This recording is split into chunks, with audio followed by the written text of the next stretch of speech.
Panglimang mga tao na makakasilong sa araw ng paghukom ay warajulun da'athum ra'atun zatu munsibin wa jamalin.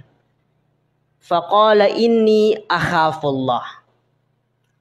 Panglimang makakasilong ang isang lalaki na siya ay ina-attract ng magandang babae upang gumawa ng masama o sabihin natin na zina.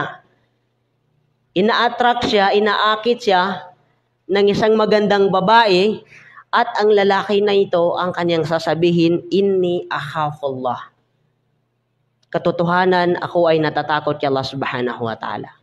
Ibig sabihin, kahit ano yung pang-aakit sa kanya nung babae na yon ay hindi niya papatulan sapagkat mangingibabaw ang takot niya kay Allah subhanahu wa ta'ala dahil alam niya na ang zina ay malaking kasalanan. Ang pangangalun niya, ang pakikipagtalik ng hindi mag-asawa, alam niya na ito ay malaking kasalanan na magagawa ng isang tao. Subhanallah. Talagang mahirap hanapin ang ganitong katangian ng lalaki, liban na lang talaga sa tunay na lalaki. Ano bang kahulugan ng tunay na lalaki? Yung maraming babae, marami siyang asawa, madaling magkagusto sa kanya yung mga kababayan. Hindi, ang tunay na lalaki ay kung papaano niya kontrolin ang kanyang sahwa, ang kanyang desire sa mga masasamang bagay, lalong-lalo sa panunukso ng mga kababaihan.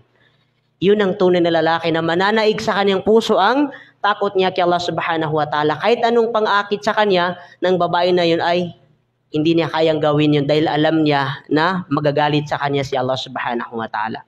So, bilang reward sa kanya ni Allah subhanahu wa ta'ala, doon sa pagiging masabar niya sa pang-aakit sa kanya ng babae na yon, isa sa reward sa kanya ni Allah subhanahu wa ta'ala ay makakasilong siya sa silong ni Allah subhanahu wa ta'ala sa araw ng paghukom.